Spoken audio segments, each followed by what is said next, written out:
고품격 정보만을 제공하는 지구 최강의 시사 프로그램 정봉주의 품격시대. 오늘 하루 진행을 맡은 손수호입니다.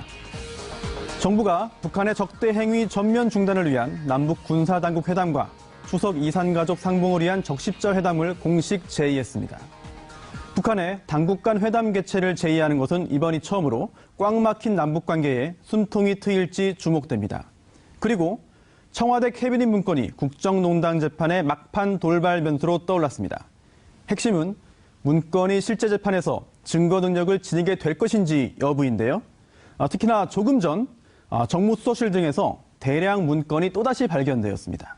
박근혜 전 대통령과 이재용 부회장은 물론 여러 차례 법망을 피해갔던 우병우 전 수석 재판에 수목힌 건이 될지 그 파장을 집중 분석해 보겠습니다. 7월 17일 월요일 정봉주의 품격시대 시작하겠습니다. 네, 7월 17일 월요일 정봉주의 품격시대 첫 번째 이슈 들어갑니다. 문재인 정부가 오늘 군사분계선 적대행위 중지를 위한 남북 군사회담과 이산가족 상봉행사 개최 등을 위한 남북 적십자 회담을 열자고 북한에 전격 제의했습니다. 과연 북한은 이 제안에 대해서 어떠한 반응을 내놓을까요? 이런 가운데 문재인 정부의 방산비리 척결 움직임도 본격화되고 있습니다. 한국형 기동 헬기 수리온이 그 첫 번째 타깃이 되고 있는데요. 이 문제와 관련해 전문가분들 모시고 이야기 나눠보겠습니다. 시사인 고재열 기자 자리하셨습니다.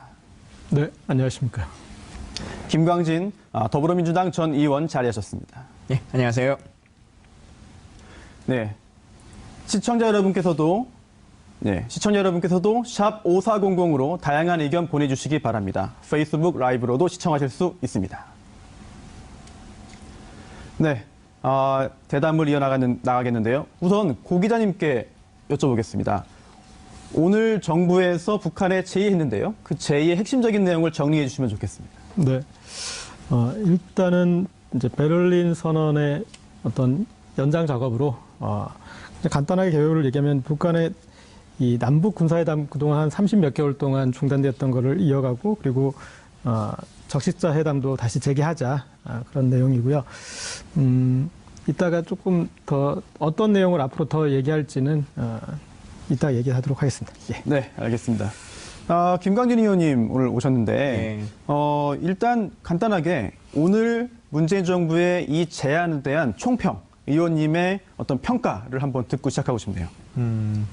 근데 일단은 이 제안이라고 하는 것이 사실은 제안이 성립되려면 어느 정도 양측 간의 논의가 좀 이루어지는 과정에서 그 결과를 국민들에게 발표하는 것이 사실은 훨씬 더 좋은 모습이겠죠. 근데 지금은 북한 측과 소위 말하는 한 라인이 전혀 형성되어 있지 않고 지금 국방차관이 발표를 했습니다만 남북 판문점에서도 그렇고 그 개성에서도 그렇고 지금 군사통신망조차도 박근혜 정부에서 다 단절을 시켜버린 상태이기 때문에 북한에게 얘기를 해야 될 수 있는 방법이 없기 때문에 국방부 브리핑룸에서 북한을 보라고 지금 브리핑을 해야 되는, 제안을 해야 되는 상황을 초래하게끔 한 거거든요. 이 자체가 현재 대한민국의 남북관계를 얼마나 경색화시켰는가. 지난 박근혜 정부에서의 남북관계의 파탄이라고 하는 것이 어디까지 온 것인가라고 하는 것을 여실하게 보여주는 것 같습니다. 근데 이제 이 제안으로서 일단 첫 번째로 보면 어느 단계로 요청한 것인가라고 하는 것은 지금 좀 불분명합니다. 왜냐하면 실무 접촉이라고 하는 것을 전혀 하지 않은 상태에서 일단 첫 제안을 던진 것이기 때문에 이게 실무 접촉을 요구하는 것인지 장성급인지 장관급인지 고위급인지라고 하는 것에 지금 아무런 답은 없고 좀 특이한 것으로는 기간을 정해서 지금 회담을 제안했거든요. 그래서 이 부분에 있어서 이제 북한이 어떤 반응을 취할 것인가라고 하는 것을 조금 더 지켜봐야 될 것 같습니다. 네. 여기 조금만 이어서 말씀을 드리면 그러니까 남북 관계가 경색될 때도 상당히 다양하게 체계를 밟았다고는 할 수는 없지만 다양한 방식으로 관계가 두절됐습니다. 그리고 북한 측에서나 우리는 뭐 개성공단 폐쇄를 했거나 아주 다양한 방식으로 서로 소통의 채널을 닫았는데 열 때는 또 그 역의 과정으로 그 여는 과정 자체가 또 하나하나 열어야 될 거고, 그러니까 지금 우리가 제안했듯이 소통 채널부터 먼저 복원하는 것이 필요한 것 같습니다. 그리고 이 베를린 선언 뒤에 북한의 반응이 물론 이제 첫 반응은 비난이었지만 사실은 그 앞부분 비난보다는 뒷부분에 여지를 준 쪽이 저는 더 주목할 필요가 있다고 생각합니다. 비난 쪽은 그냥 어떻게 보면은 좀 거친 인사말 정도고 뒤에 6.15 공동선언과 14선언에 대한 존중, 이행을 다짐하는 등 선임자들과는 다른 일련의 입장들이 담겨 있는 것은 그나마 다행스러운 일이라고 표현했는데 저는 상당히 지금까지 우리가 지난 몇 년 동안 보지 못했던 어떤 북한의 태도이기 때문에 거기가 좀 필요할 것 같고 그리고 북한이라는 사회가 상당히 경직된 사회이기 때문에 그동안 거의 10여 년 동안 남측의 지도자에 대해서 미국 이 제국주의의 대행자 정도의 어떤 포지셔닝을 해놨기 때문에 다시 대화의 상대로 그 사람을 세우는 데에도 일련의 과정을 밟아가야 드디어 우리가 대화할 만한 상대인 것 같으니 대화를 해보겠다라고 어떤 인민에 대해서도 그런 설득 과정이 필요하기 때문에 그런 그 과정의 하나로 우리가 다급하지 않게 천천히 지금 평가해준 부분을 우리도 평가하면서 그렇게 지켜볼 필요가 있을 것 같습니다. 네, 오늘 대화 제의 자체가 굉장히 큰 의미를 가지고 있는 것 같은데 그 배경 그리고 시점 또 앞으로 어떤 일들이 일어날지에 대한 전망 또 북한의 어떠한 그 향후 조치에 대한 예상 등등이 궁금한데 일단 그 전에 좀 전에 고 기자님께서 신베를린 선언 말씀을 해주셨잖아요. 그럼 아예 이번 기회에 지금 시점에서 이번 대화 제의의 배경이 된 것으로 보이는 신베를린 선언 당시에 문재인 대통령이 어떤 이야기를 했는지 고 기자님께서 간단히 정리해 주시면 좋겠습니다. 네. 아마 자료로도 지금 뜨게 될 것 같은데요. 일단은 대통령이 5대 정책 과제와 4가지 실천 방안에 대해서 말씀하셨습니다. 5대 정책 과제를 간단히 말씀드리면 6.15 공동선언과 14정상선언을 이행하고 그리고 북한 체제를 보장하는 비핵화를 추구하겠다고 남북 평화 체제를 구축하겠다. 그리고 한반도의 신경제 지도를 본격화하겠다. 그리고 비정치적인 분야의 교류 협력을 확대하겠다. 여기에 이 5가지 정책 과제에 따른 4가지 실천 방안으로는 이산가족 상봉을 재개한다. 평창 동계올림픽 북한 선수단을 참가 부탁한다. 그리고 군사분계선의 적대 행위를 중단하겠다. 남북 대화를 재개하자. 이 정도의 실천 방안을 얘기했습니다. 여기에서 얘기했던 이산가족 상봉 재개 문제 그리고 군사분계선 적대행위 중단 그리고 남북대화 재개 여기와 관련돼서 이번에 제안을 보면 될 것 같습니다. 그리고 앞으로 이게 남북 간의 여러 가지 스케줄들이 남아있지 않습니까? 평창 동계올림픽이나 여기 이런 것에 따른 또 구체적인 제안들도 이어질 것 같습니다. 네, 앞으로 문재인 정부가 오늘 회담 제의에 이어서 후속적인 제안을 할 것으로도 보이는데요. 좀 김광진 의원님께 또 궁금한 게 하나 있습니다. 예. 이게 물론 좋은 취지이고 그리고 또 북한의 전향적인 반응이 있으면 물론 좋겠습니다만 이게 실효성이 있겠느냐. 좀 전에 의원님 지적하신 대로 지금 한 라인도 다 지금 끊긴 상태에서 이렇게 대화 제의하는 게 도대체 무슨 실효성이 있겠느냐 하는 의견도 있을 수 있거든요. 그 부분은 어떻게 생각하시는지. 근데 양측 간의 외교에 있어서 서로 간의 명분이 필요한 것인데 특히나 남북관계라고 하는 것에서 보면 기본적으로 남한이 명분을 줄 수밖에 없는 구조인 것이거든요. 체제의 특성상. 그러면서 보면 우리가 먼저 제안하는 것이 맞을 것 같고요. 또 남북관계에서 회담의 격이라고 하는 것이 양 국가 간의 장성급일 수도 있고 아니면 고위급일 수도 있고 여러 가지 급수가 있습니다만 지금 가장 먼저 요구하고 있는 것이 채널부터 열자라고 하는 거지 않습니까? 그중에서 이제 통신망이라고 하는 것인데 박근혜 정권이 시작되는 그 시점만 하더라도 이명박 정권 시절만 하더라도 9개 회선이 있었거든요. 우리가 흔히 말하는 것처럼 판문점에 2개 회선 정도가 있었고 그다음에 그 개성공단이 열어지면서 동해와 서해지구 양쪽에 있었고 네. 또 그 서해상의 우발 충돌을 막기 위해서 또 채널이 한 3개 정도 있어요. 총 9개 회선이 있었는데 지금 전부 다 끊겨 있는 상태입니다. 근데 이 회선이라고 하는 것이 실제로 남한이나 아니면 북한이나 그 누군가에게 이로운 것이 아니라 둘 다에게 우발적 사고를 방지하기 위한 여러 가지 시스템인 것이거든요. 그래서 북한도 필요로 하고 있는 것인데 지금 요구할 수는 없는 입장이라고 하는 것이기 때문에 충분히 받아들일 수 있겠다라는 생각이 들고 베를린 선언 얘기를 하셨습니다만 베를린 선언의 가장 마지막 부분에 있어서 북한이 뭐라고 얘기를 했냐면 14선언과 6.15는 지키겠다라고 하는 부분들도 얘기를 했습니다만 그 뒷부분에 왜 남북관계의 중요한 얘기를 한국말도 못 알아듣는 외국 가서 그렇게 하고 있느냐라고 하는 의미의 메시지를 성명에 담았거든요. 다시 말하면 남북관계의 문제를 해결하려면 남북 간의 얘기를 하자라고 하는 것에 대한 북한의 스타일의 메시지라고 충분히 볼 수 있을 것 같고요. 그런 측면에서 보면 어느 정도의 응답은 있을 거라고 생각합니다. 네, 응답이 좀 있기를 기대하면서 고 기자님. 네. 예. 그리고 이 대화 상대로서 우리 남한을 북한이 인정해 줄 수 있을 그 토대를 문재인 대통령이 미국 방문과 그리고 G20을 통해서 그 구축했던 것들 중요한 것 같습니다. 그러니까 단순히 나는 이 북한과 대화를 하겠다는 게 내 공약이었으니까 그걸 이행하겠다 이런 수준이 아니라 분명히 트럼프 대통령을 만나서 이런 취지를 설명하고 북한과의 어떤 그 대화는 우리가 한번 좀 주도해 보겠다라는 거기에 대해서 용인을 받았고 G20에 가서 다시 확인을 받아서 그런 확인 도장을 가지고 갔기 때문에 북한 입장에서 앞으로 이렇게 북평화협정이나 뭐 그런까지 가는 어떤 그런 일련의 과정이 있을 때 거기에 대해서 먼저 가서 대화를 하라는 그런 그 용인을 받고 왔기 때문에 지금 이제 북한의 태도에서 이 앞부분에 좀 거칠지만 뒤에서 그런 부분들을 평가를 하면서 자연스럽게 가는 과정은 문재인 대통령의 그런 과정을 거치고 갔기 때문에 그 부분을 인정해 주는 것 같습니다. 네. 사실 여론조사에 보면은 남북 간의 그 대결보다 평화로운 그런 그 관계 개선이 훨씬 더 의견이 또 많이 나오는 그런 상황이긴 한데요. 하지만 당장 야당에서, 특히 보수 야당에서도 뭔가 부정적인 이야기가 나올 수 있을 것 같습니다. 특히나 또 하나 의원님께 여쭤보고 싶은 게 지금 현재 북한이 국제적으로 대북 제재 국면에 놓여 있고요. 또 ICBM도 발사했고 그리고 또 핵 개발 관련해서도 여러 가지 비난을 받고 있습니다. 이런 상황에서 국제적인 그 제재의 공조에 발맞추지 않고 혹시 우리나라만 북한에 너무 유화적으로 나가는 거 아니냐라고 하는 비난이 있다면 여기에 대해서는 어떻게 반박해야 될까요? 근데 우리가 동의했었던 유엔 제재, 유엔 결의안에서도 인도적인 차원에서의 제재라고 하는 부분은 분명히 그 제외한다라고 하는 것이 명시되어 있고요. 또 경제적인 제재라고 하는 것과 남북 간의 대화를 유지하는 것은 현재 유엔 제재에 있어서도 아무런 그 문제점이 되지 않습니다. 그래서 그 문제에 대해서는 다른 어떠한 국가에서도 혹은 유엔에서도 문제 삼지는 않을 거라고 생각합니다. 네. 고 기자님께도 하나 여쭤보고 싶은데요.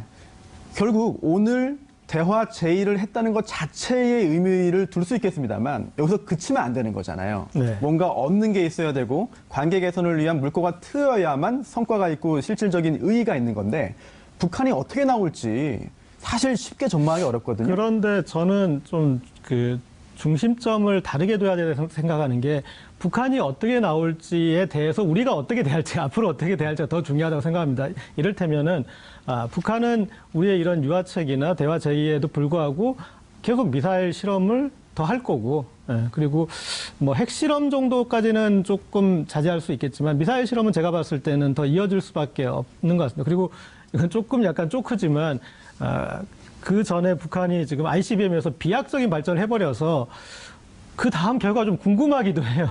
그러면 지금 북한에게 남은 숙제가 몇 가지 있었는데 그것도 성공할 수 있는지 없는지 뭐 그런 이거는 이제 함부로 할 얘기는 아니지만 어쨌든 그걸 근데 북한은 반드시 하게 될 겁니다. 거기까지는 본인들의 협상력을 높여주는 어떤 그런 실험이라고 생각하니까 그렇게 진행하게 될 텐데 그것에 대해서 우리가 어떤 태도를 취할지 첫 번째. 그다음 또 하나는 남측에는 분명히 다른 목소리를 내는 축이 있는데 지금의 야당이나 그리고 어떤 보수적인 그런 비난이 있을 텐데 그것을 얼만큼 문재인 정부가 버텨내면서 우리가 계속 대화를 이어가겠느냐. 햇볕 정책 때 어떤 김대중 전 대통령이 보여줬던 맷집을 문재인 대통령도 보여줄 수 있느냐. 어떤 그런 여러 그 풍파에도 불구하고 계속 햇볕을 보여줄 수 있느냐. 그 부분에 대한 시험은 오히려 이 문재인 정부한테 있지 않나 싶습니다. 조금 전에 아까 그 고 기자님 말씀하실 때 문재인 대통령이 한미 정상회담 당시에 이제 북한에 대해서 이러한 제의를 할 수 있는 어느 정도 공감대가 있지 않았겠느냐라는 말씀하셨는데요. 그러면은 이번에 북한에 대화 제의했습니다. 혹시 갑자기 아무런 교감도 없이 갑자기 뜬금없이 이런 제안을 했겠느냐. 혹시 북한과 지금 우리나라 정부 사이에 뭔가 교감 또는 사전 정지 작업이 있지 않았겠느냐. 이런 시각도 가능할 텐데요.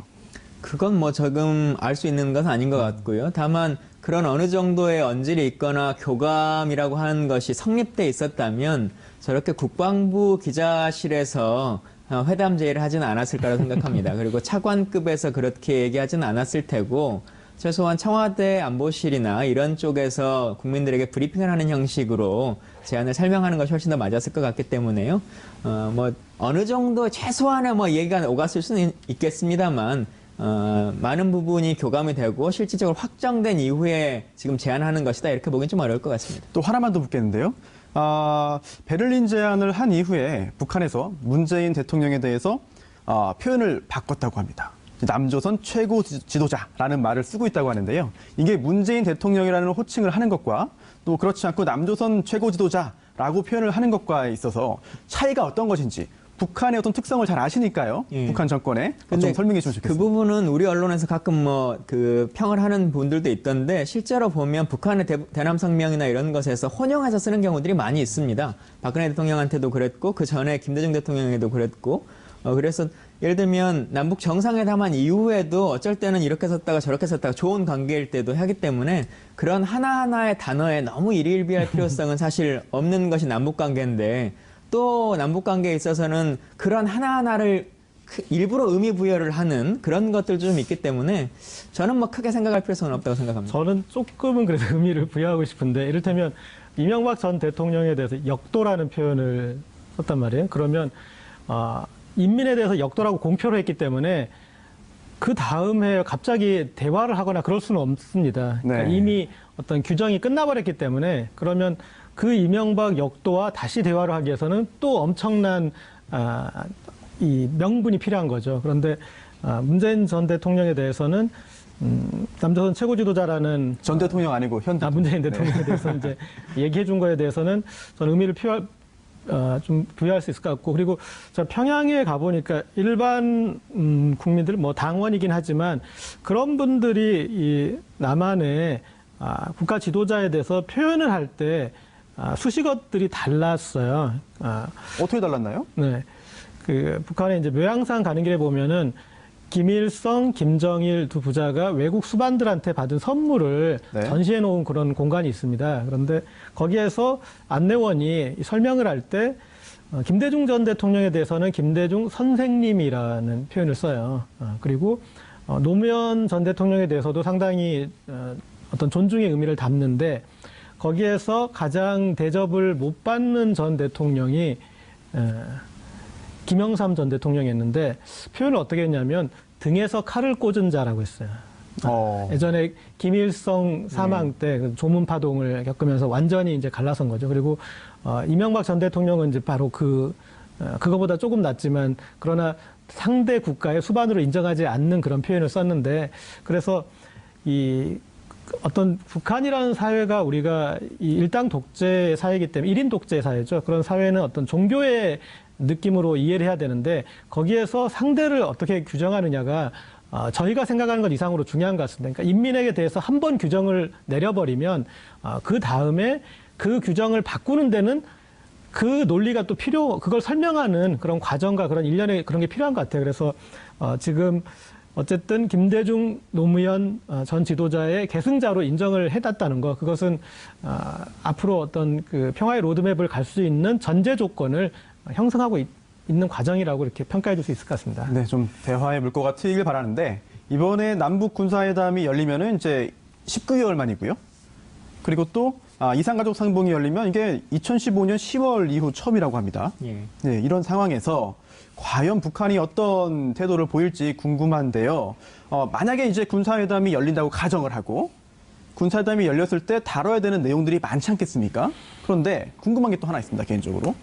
이제 군사분계선 인근에서의 적대 행위를 일체 금지하자, 중지하자라고 하는 제안을 오늘 했는데 적대 행위가 과연 어디까지냐? 혹시 뭐 대북 확성기 방송, 대북 방송도 적대 행위에 포함된다고 한다면 먼저 우리가 선제적으로 이거를 그만하겠다는 이야기인지 이런 부분도 많이 궁금합니다.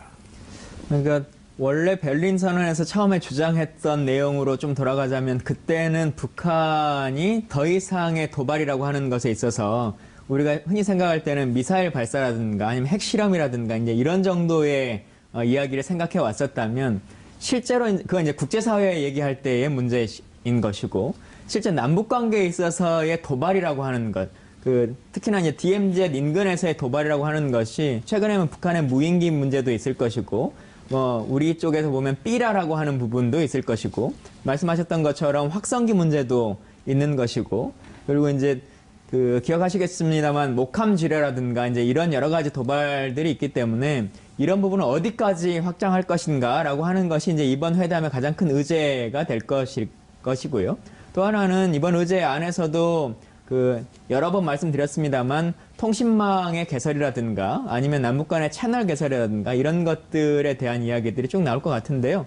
이거는 뭐 저희가 지금 이 자리에서 단정 지을 수는 없는 것이고, 뭐 대북 확성기의 중단이라고 하는 것을 우리가 먼저 멈춰야 된다라고 선언할 필요성도 아직은 없는 것이고, 일단 날짜를 정해서 북한에게 제안을 했기 때문에, 예를 들면 북한이 그럼 먼저 확성기를 중단해 달라라는 요구가 있거나, 아니면 이러이러한 부분들에 대해서는 더 이상 거론하지 말아달라라고 하거나, 이제 이런 이야기들이 좀 더 있어 봐야 될 것 같습니다. 그리고 뭐 간단히 통역을 한다면 그런 얘기인 것 같습니다. 그러니까 적대 행위를 이제 그만하자라는 것은 북한 측에 얘기하는 건 당신들이 보니까 미사일 실험은 더 할 수도 있겠다. 그래서 미사일 실험 같은 걸 하지 말라라고 해버리면은 북한 측이 실험을 해버리면 면이 안 서는 상황이 되지 않습니까? 그런데 그런 ICBM을 성공시키고 당신들이 보여줄 수 있는 최고의 카드들을 보여주는데 이런 잔챙이 카드들은 필요도 없지 않느냐. 그러니까 이것까지 굳이 할 필요가 없지 않느냐. 어떤 그런 정무적인 판단도, 그러니까 북한이 지금 단계에서 북한한테도 별로 의미가 없고, 그리고 이런 적대행위를 하는 것은 상대국에 대한 감정 표현을 하는 거잖아요. 위협되기보다는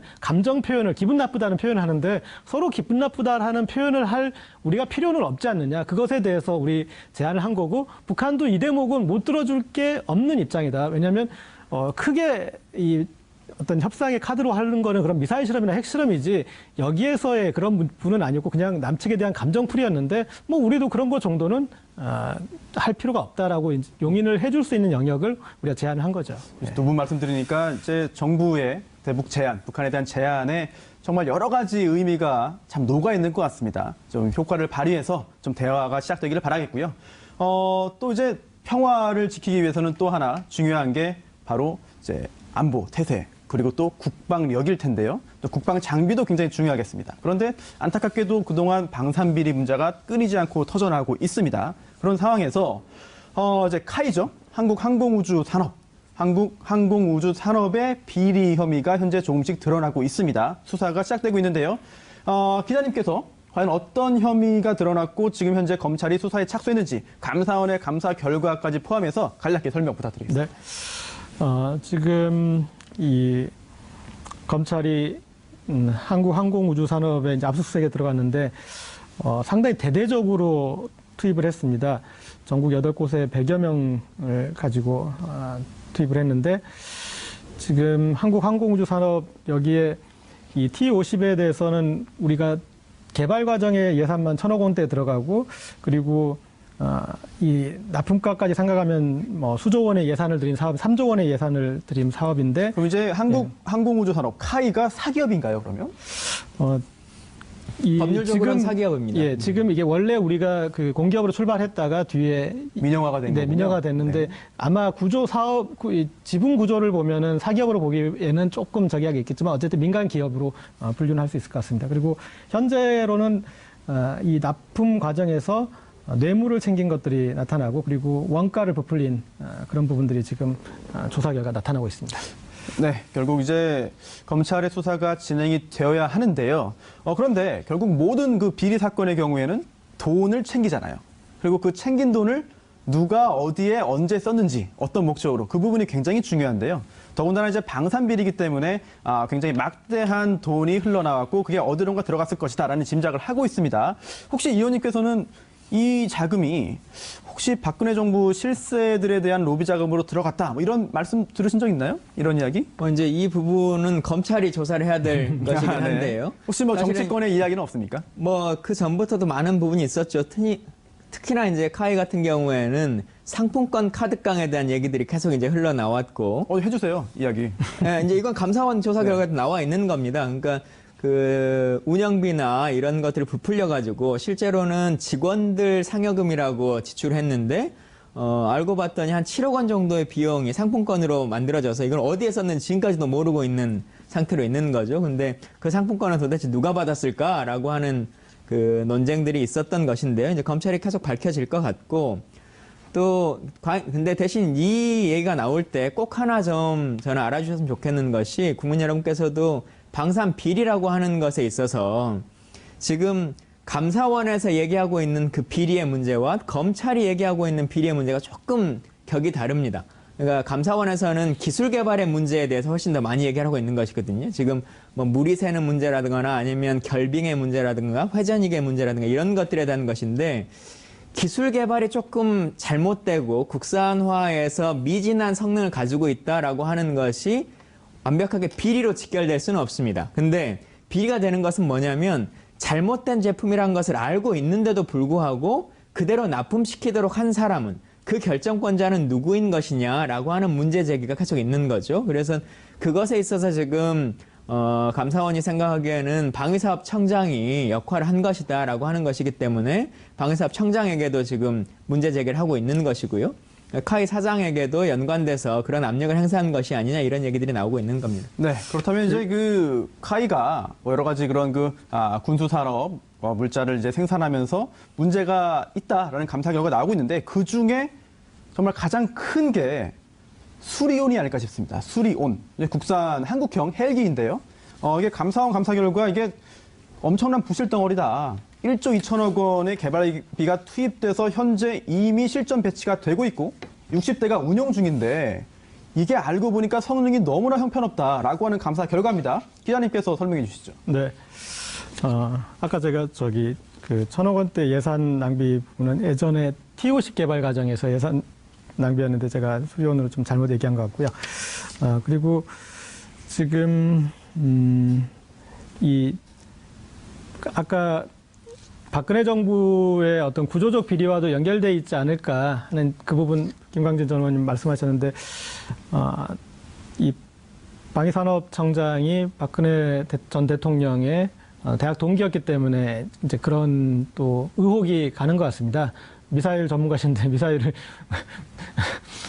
우리보다 북한이 더 빨리 개발을 하고 그리고 방위사업청장으로 재직할 때 이런 방산 비리에 대해서 적극적인 척결 의지를 밝히셨던 분인데 오히려 지금 조사 대상이 되는 것 좀 씁쓸한데 일단 저는 수리온으로 이렇게 치고 들어가는 거 보면서 그 상당히 조금 이 강한 어떤 그 개혁 의지를 느꼈는데 수리온이나 이제 T50이나 이런 것들은 우리가 다시 자체 개발해서 앞으로 또 수출도 해야 되고 우리의 어떤 그 방산업의 이 주력 상품이 돼야 되는데 우리 스스로 우리의 어떤 그 결함을 인정하는 그런 형국이 되기 때문에 어떻게 보면 상당히 조심스러울 수도 있는데 여기서부터 이렇게 들어가는 것은 아까 말씀드렸던 큰 비리 구조와 어떤 닮았던 부분을 지금 보지 않았을까 싶고요.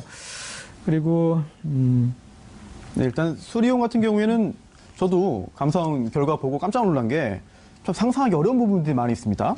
물이 샌다 헬기에 또 결빙 현상이 일어난다. 게다가 이제 헬기의 굉장히 중요한 부분 중에 하나가 전방에는 유리 아니겠습니까? 뭐 잘 보여야 되고 안전하기도 해야 되고 튼튼하기도 해야 되니까. 그런데 그동안 사용된 적 없는 소재가 사용돼서 3년 동안 5차례 넘게 파손되기도 했다. 그리고 엔진 제어기 검증도 부실했다. 그리고 이거는 정말 더 충격적인 게 시험하는 동안에 추락할 수 있겠죠. 그런데 무려 3차례나 추락사고 발생했다. 그런데도 방사청이 사업 일정이 촉박하니까 빨리 진행해라 라고 해서 결국은 실전에 배치했다라고 하고 있는데 이게 사실이라고 한다면은 글쎄요. 이렇게 막대한 자금을 투자해가지고 하는 게 쉽지 않아 보이는데. 김광진 전 의원님한테 낯설지 않을 것 같아요. 하면서 이런 사례를 너무 많이 봐가지고. 근데 앞서 말씀드린 것처럼 결빙 현상이나 뭐 물이 새거나 하는 그 자체 이것을 방산비리라고 단정할 수는 없습니다. 그것은 기술 개발의 문제인 것이고 지금 카이가 그 국산 항공기라고 하는 것을 이 헬기를 3년 만에 개발을 한 것이거든요. 사실은 그 촉박한 시간을 주고 무조건 만들어내라라고 하는 그 처음에 당초의 계획이 조금 고민의 지점들은 있습니다. 그리고 그러는 과정에서 가장 큰 중요한 문제는 뭐냐면 말씀하신 것처럼 3번의 추락 사고도 있었고 또 이것을 소요로서 사용해야 되는 육군에서 이 제품이 좀 이러이러한 문제점이 있으니 조금 더 개선해 달라고 하는 요구를 묵살하고 바로 현장에 납품한 그 결정권자가 누구냐라고 하는 걸 가지고 우리가 계속 문제 제기를 해야지 단순하게 수리원에 ABC라고 하는 것이 좀 기술이 떨어진다라고 하는 것이 계속 비리인 것처럼 얘기를 하면 논점 자체가 흐트러집니다. 그렇다면 성능이 떨어지고 뭔가 완벽하지 않은, 게다가 우리나라 탑승하는 그런 군인들의 안전까지도 위협할 수 있는 이런 수준의 헬기를 실전 배치했다, 배치 강행했다, 결정권자가 책임이 있다. 누굽니까, 결정권자가? 그러니까 양측이 다 있겠죠. 예를 들면 카이 사장이라고 하는 분 입장에서는 정해진 기한 내에 기체를 납품하지 못하면 지체 상금이 있을 거 아니겠습니까? 그러니까 좀 안 좋더라도 어떻게든 지체 상금 물지 않고 바로 납품을 하고 싶어 했었던 욕구가 있었을 겁니다. 근데 물론 그 사장님 입장에서는 이게 어떠한 문제가 있다는 것을 누구보다 잘 알고 있는 사람이죠. 그럼에도 불구하고 납품을 해야 되는 입장. 그리고 방위사업청장이나 아니면 육군의 관계자 입장에, 누구일지 모르겠지만 그 관계자 입장에서는 어쨌든 직접 본인이 타는 건 아니고 받아달라라고 하는 많은 압력과 요구들이 있어 왔다면 그냥 정책 결정을 할 수 있겠죠. 최종적인 방위사업청장이 했겠습니다만, 그러는 과정에서 단순하게 방위사업청장이 혼자서 예를 들면 카이 사장과 독대를 해서 결정을 내린 것이냐, 아니면 외부의 어떤 작용에 의해서 방위사업청장이 최종 승인을 한 것이냐. 그리고 또 하나는 이 과정에 있어서 지금 미국에서 29개 항목 이 미달 테스트가 됐다라고 하는 얘기가 나왔는데, 이 테스트의 기본적인 ROC라고 하는 것들 다 좀 조정해 주거든요. 예를 들면 최소한 99 정도는 만족해야지 통과인 것을 한 80점 정도로 항목 점수를 낮춰주는 문제점들이 있는데, 그것에 연관된 사람들은 누구인 것이냐, 그리고 그 사람들은 본인이 스스로 알아서 한 것이냐, 아니면 누군가의 압력에 의해서 한 것이냐라고 하는 것들이 이제 검찰이 밝혀내야 된다고 생각합니다. 지금 이제 장명진 방위사업청장에 대한 수사가 배임 혐의인데, 예. 그런 반드시 거쳐야 되는 시험들을 어떤 식으로 이렇게 무시했느냐, 그 부분을 이제 체크하는 것 같습니다. 그런데 이를테면 좀 미필적 고의냐, 적극적 고의냐, 거기에서 그 부분을 좀 더 살필 것 같은데, 그동안 우리가 이 방산에서 너무나 문제 있는 그런 무기들이 많지 않았습니까? 방탄복에 총알이 뚫리고, 그리고 통영함이나 뭐 이런 사례가 워낙 많았기 때문에 저는 이제 이번 사건이 어떤 계기가 돼서 고구마 줄기처럼 계속 보게 될 것 같습니다. 그리고 김광진 전 의원님 말씀하셨듯이 그런 판단 구조, 어떤 식으로, 그런 분명히 어쨌든 테스트는 거치게 되는데 그 테스트의 값을 어떤 식으로 조작을 했고, 그리고 그 기준을 또 어떤 식으로 완화를 시켜서 그렇게 통과를 시켰는지, 그 부분에 대해서 밝혀내면 앞으로 더 유사한 지금 그런 방산 사례가 계속 나오지 않을까 싶습니다. 또 감사 결과에 따르면 이런 것도 있습니다. 아까 의원님 잠깐 언급하셨는데, 이 카이가 제대로 된 개발을 못해서 뭐 일정을 못 지키니까 이제 그에 따라서 지체상금, 늦었을 때 내는 거죠. 이게 4,500억 원 이상이었다. 그런데 이제 방사청에서 이걸 보완할 테니까 봐주십시오 라고 하는 그런 이야기를 듣고 제대로 4,500억을 받지 않았다. 그런데 그렇게 시간을 줬는데도 나중에 보니까 성능이 개선이 안 돼 있더라라고 요약할 수 있겠는데요. 이런 상황이면 굉장히 문제가 되는 것이고, 그런데 또 하나 약간의 의문점이 있습니다. 이거 좀 잘 모르겠어요. 예. 이게 감사원이 감사를 시작해서 결과 발표를 했는데요. 감사를 시작한 시점이 문재인 정권이 아니라 박근혜 정권 초반이었다. 그런데 그리고 그 당시 여러 가지 실험 절차도 거쳤는데 왜 발표를 하지 않았느냐. 그리고 이제서야, 정권이 바친 다음에서야 감사 결과가 발표될 수밖에 없었느냐. 이 부분에 있어서 의혹을 제기하는 시각도 있습니다. 어떻게 보시나요? 그 감사 결과가 다 끝났는데 지금 발표한 것인지 아닌 건지는 좀 더 조사가 필요하겠습니다만, 사실은 카이의 여러 가지 문제점들과 관련해서는 국회에서도 계속적인 논의가 있어 왔었고, 감사원에 관련한 감사를 해달라라고 하는 요청들이 있어 왔었습니다. 근데 그 부분을 공개 감사를, 소위 이제 흔히 말하는 방산과 관련한 부분들은 감사원이 공개 감사를 하지 않거든요.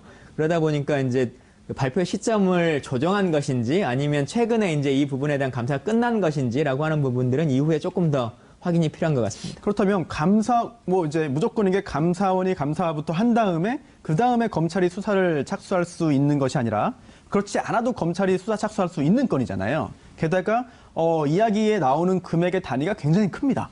뭐 이런 상황에서 검찰이 과연 국회에서 여러 차례 의원들이 문제 제기도 하고, 뭐 국정조사나 이런 것도 뭐 국정감사도 있었겠죠. 그런데 검찰이 몰랐을까? 혹시 알고도 뭔가 조절을 할 수밖에 없는 상황이 아니었을까? 혹시 정치권에서는 뭐 그런 이야기들은 없었나요? 근데 사실 이 부분은 조금 다른 측면일 수 있는데, 우리 고 기자님 방금 말씀하신 것처럼 문재인 정부가 처음에 수리원 사업이라고 하는 것을 선언한 것이, 문제 제기를 한 것이 좀 특이하긴 합니다. 개인적으로도. 왜냐하면 국회에서도 T-50이라든가 아니면 수리온이라든가 이런 기체는 우리나라에서 처음으로 만든 새로운 혁신적인 아이템이다라고 하는 약간의 신성성이라고 하는 것이 있었거든요. 그래서 좀 지켜줘야 되는 것이 아니냐라고 하는 생각들이 좀 있었는데, 그러다 보니 아마 검찰에서도 해외에서 수입해오는 다양한 무기들에 대한 문제 제기를 할 것도 많기 때문에 조금 시간 조절을 하지 않았을까라는 생각도 좀 있습니다. 아하, 네. 그리고 지금 장명진 방사청장에 대해서도 수사가 진행된다라고 하고 있는데, 우연인지 모르겠습니다만 박근혜 전 대통령의 대학교 동기죠. 네, 서강대학교 동기동창입니다. 네, 서강대 전자공학과 70학번 동기다라고 하고 있는데, 이것도 역시 뭔가 의혹을 제기하는 분들이 많이 있는 것 같아요. 기자님께서는 이것과 관련된 임명 당시로 거슬러 갔을 때 그때 뭐 이야기 있었나요? 유도신문을 많이 하시는 아닙니다. 궁금합니다, 저도. 네. 그런데 이제 뭐 나중에 밝혀지겠지만, 뭐 전모가 밝혀지겠지만, 제가 봤을 때는 이 장명진 방위사업청장의 역할은 한민구 국방부 장관하고 좀 저는 비슷한 역할이 아닌가 싶습니다. 무슨 얘기냐면 그냥 못 본 척 하는 사람, 모르는 척 해주는 사람의 역할 정도로 우리가 지금 어떤 보이는 구도로는, 그러니까 이분이 어떤 그런 비리의 적극적인 구조에서 그 행위를 하는 그런 사람이라기보다는 거기에서 어떤 무마하거나 조금 그런 좀 못 본 척 해주는 그런 역할. 지금까지 우리가 사드 배치나 여러 가지 역할을 보면은 김관진 전 그 안보실장하고 한민구 장관하고 역할이 되게 다르지 않았습니까? 그럼 비슷한 구조가 이 방산 비리에서도 좀 나오지 않을까 싶습니다. 아, 네. 그리고 또 이제 수리온도 큰 규모입니다만 사실은 그 방위 사업 중에 수리온 사업보다 훨씬 더 큰 것도 많잖아요. 예. 대표적인 게 바로 KF-X라든지 이런 것일 텐데 뭐 사드도 관련돼 있겠고요. 이 부분에 대해서도 의혹을 제기하는 시각은 많이 있습니다. 물론 뭐 내부적인 그런 구체적인 정보가 있거나 그런 것들이 확인된 것은 아닙니다만 아직 의혹은 많이 있거든요. 혹시 뭐 민주당이나 아니면 현재 그 정부 차원에서 뭔가 의혹을 제기하고 뭐 문제 제기를 하고 있는 그런 준비가 있는지 좀 궁금합니다. 일단 사드의 도입과 관련해서는 문재인 대통령이 정권 차원에서 진행 과정에 대한 전면적인 조사를 하겠다라고 하는 선언을 이미 한 상태로 있고요. 그다음에 FX 사업과 관련, 그러니까 외국에서 비행기를 도입해온 FX 사업, 그리고 한국형 미사일을 개발하는 KFX 사업, 이 두 개 중에서 특히 FX 사업은 로키드 마틴사와 연관되어 있는 여러 가지 커넥션이 있기 때문에 이 부분은 그 전에도 계속적인 문제제기가 있어 왔었고, 잘못점에 대해서 찾아야 된다. 특히나 김관진 장관이 결정에 있어 정무적 판단이라고 하는 걸로 이 사안 자체를 뒤집어버린 것이기 때문에 재조사가 필요하다라고 하는 고민들은 다 안고 있습니다. 네. 의혹과 별개로 팩트로 존재하는 것으로 노무현 정부 때보다 한 100여 배, 그리고 이명박 정부보다 한 10배 이상으로 박근혜 정부 때 로키드 마틴에서 계약한 금액이 많거든요. 그거는 이제 사실로 존재하는 거기 때문에 예. 거기서부터 어떤 의혹을 풀어가는 그럼 될 것 같습니다. 네. 송영무 장관이 임명됐으니까요. 이제 국방 개혁 제대로 진행되면 좋겠습니다.